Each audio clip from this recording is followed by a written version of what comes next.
दोस्तों, आज मैं आपको इस वीडियो में एक ऐसी बीटीएस आर्मी के बारे में बताने वाली हूँ जिसने अपने पेरेंट्स के अपोजिट जाकर बीटीएस मेंबर्स से मिलने की जिद की और जब उसके पेरेंट्स नहीं माने तो सुसाइड अटेम्प्ट करने की भी कोशिश की और बीटीएस मेंबर्स ने कैसे उस गर्ल की जान बचाई। लेकिन दोस्तों, स्टोरी को स्टार्ट करने से पहले अगर आप हमारे चैनल पर न्यू हैं तो जल्दी से हमारे चैनल को सब्सक्राइब कर दीजिए।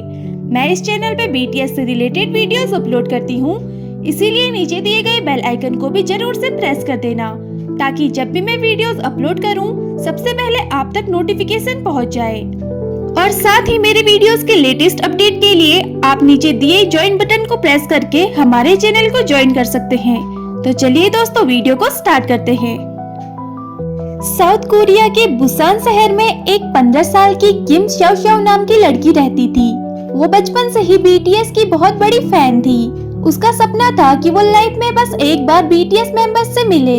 वो बीटीएस मेंबर्स को इतना ज्यादा पसंद करती थी कि वो अपने स्कूल स्किप करके एयरपोर्ट्स पर बीटीएस मेंबर्स का वेट करती रहती थी और अपने दोस्तों को अपने घर में बुलाकर बीटीएस के सॉन्ग्स बजाकर उस पर दिन भर डांस किया करते थे और बीटीएस से मिलने की प्लानिंग करते थे। और कभी कभी तो वो बुसान से सियोल अकेले ही जाने के लिए घर से निकल जाया करती थी। यहाँ तक कि ऐसी नौबत तक आ गई थी कि उसने घर से पैसे चुराकर बीटीएस के फोटो कार्ड और म्यूजिक एल्बम खरीदना शुरू कर दिया। उसके इन्हीं हरकतों की वजह से उसके पेरेंट्स उसे घर में बंद करके रखते थे और उसकी बहुत पिटाई करते थे। उसके पेरेंट्स उससे तंग आ गए थे। वो चाहते थे कि वो पढ़ लिख कर कुछ बड़ा करे, लेकिन वो अपने पेरेंट्स के एक्सपेक्टेशंस के बिल्कुल अपोजिट थी। वो बस दिन रात बीटीएस के ख्वाबों में ही खोई रहती थी। वो हमेशा ही ये सोचती थी कि वो कैसे बीटीएस से मिले। ये सिलसिला कुछ टाइम तक ऐसे ही चलता रहा। एक दिन किम श्याओ श्याओ के पेरेंट्स उसके पास गए और उससे बहुत प्यार से बात की और उससे पूछा कि तुम ऐसे पढ़ाई से क्यों भाग रही हो? आखिर तुम हमारी एकलौती बेटी हो। हम चाहते हैं कि तुम्हें दुनिया की हर खुशी मिले, लेकिन तुम सिर्फ उन 7 बॉयज के बारे में ही सोचती हो। आखिर तुम अपनी जिंदगी में करना क्या चाहती हो? क्या तुम अपनी पूरी जिंदगी इन 7 बॉयज के सॉन्ग सुनते सुनते और एल्बम खरीदने में ही निकालना चाहती हो?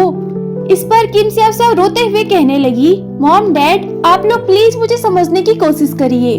मैं बस इतना चाहती हूँ, मैं अपनी लाइफ में बस एक बार बीटीएस मेंबर्स से मिलूं।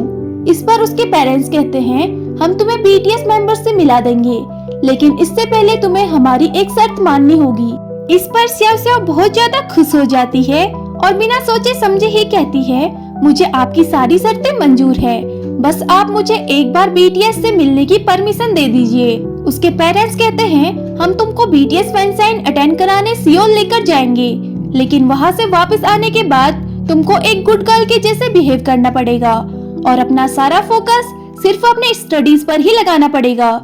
जब तक तुम्हारी स्कूलिंग कंप्लीट नहीं हो जाती तब तक ना ही बीटीएस के सॉन्ग सुनोगी और ना ही तुम उनके कोई म्यूजिक एल्बम खरीदोगी। उस वक्त श्याओ श्याओ बीटीएस से मिलने के लिए बहुत ज्यादा एक्साइटेड थी, तो वो इन सभी शर्तों को बिना सोचे समझे ही मान जाती है और अगले ही दिन वो बीटीएस फैन साइन अटेंड करने सियोल आ जाते हैं।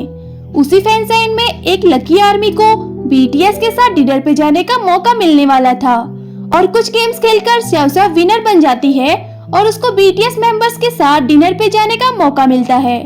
ये सब उसके लिए एक सपने की तरह था। उसने बीटीएस मेंबर्स के साथ बहुत अनफॉरगेटेबल टाइम स्पेंड किया, जिसे वो बुसान वापस आने के बाद भी नहीं भूल पाई। वो अपने दोस्तों के सामने शो ऑफ करने लगी कि वो बीटीएस मेंबर्स से मिली और उनके साथ डिनर किया। अपने पेरेंट्स को किए प्रॉमिस के अकॉर्डिंग वो कुछ भी नहीं कर रही थी। वो पहले से भी ज्यादा टाइम अपने दोस्तों के साथ स्पेंड करने लगी और फिर से उसने अपना स्कूल स्किप करना स्टार्ट कर दिया। उसके पेरेंट्स उसको समझाते रहे, लेकिन उसने उनकी बिल्कुल भी नहीं सुनी। ये सिलसिला पूरे साल चलता रहा और उस साल वो अपने क्लास में फेल हो गई, जिसके बाद उसके पेरेंट्स बहुत निराश हुए और उसके बाद उसके पेरेंट्स ने ये डिसाइड किया कि वो श्याओ श्याओ को लेकर दूसरे कंट्री शिफ्ट हो जाएंगे, जहाँ वो इन सारे डिस्ट्रैक्शन से दूर रहे और बस अपने स्टडीज पर ही फोकस करे। अपने पेरेंट्स की इन बातों को सुनकर श्याओ श्याओ नाराज हो गई और घर से भागकर सियोल आ गई और बिगिट एंटरटेनमेंट कंपनी के सामने दिन भर बैठकर रोती रही। जब वहाँ के वॉचमैन ने उससे पूछा कि तुम कौन हो और क्यों रो रही हो, तब उसने अपनी पॉकेट से एक लेटर निकाला और वॉचमैन से कहा, ये आप बीटीएस मेंबर्स को दे देना। वॉचमैन ने उस लेटर को बीटीएस मेंबर्स को दिया। जैसे ही बीटीएस मेंबर्स ने वो लेटर खोला, उसमें लिखा था, मेरा नाम किम स्याओ स्याओ है, मैं आपकी बहुत बड़ी फैन हूँ, लेकिन मेरे पेरेंट्स मुझे आपके सॉन्ग सुनने पर बहुत मारते हैं और इस बार तो हद ही हो गई। मैं आप लोगों से दूर रहूं, इसीलिए वो मुझे दूसरे कंट्री लेकर जा रहे हैं, लेकिन मैं बीटीएस मेंबर्स के बिना नहीं रह सकती। जिस लाइफ में बीटीएस ना हो, ऐसी लाइफ का मैं क्या करूं? इसीलिए मैं इस लाइफ को खत्म करने जा रही हूँ। उसका नाम सुनते ही मेंबर्स समझ गए कि ये वही लड़की है जिसने उनके साथ डिनर किया था। वो सभी भागते हुए गेट पर चले जाते हैं, लेकिन तब तक वो वहाँ से जा चुकी थी। मेंबर्स ने जल्दी से गाड़ी निकाली और वो उसे ढूंढने के लिए चले गए। एक जगह पर उन्होंने देखा कि बिल्डिंग के नीचे बहुत सारे लोग खड़े थे और चिल्ला रहे थे। उसी बिल्डिंग के टेरेस पर एक लड़की खड़ी थी। मेंबर्स समझ गए कि ये स्याओ स्याओ ही है। मेंबर्स जल्दी से भागते हुए टेरेस पर गए, जहाँ पर स्याओ स्याओ के पेरेंट्स भी थे, जो उसे कन्विंस कर रहे थे कि वो ऐसा ना करे और उनके साथ घर वापस आ जाए। लेकिन स्याओ स्याओ बिल्कुल भी समझने को रेडी नहीं थी।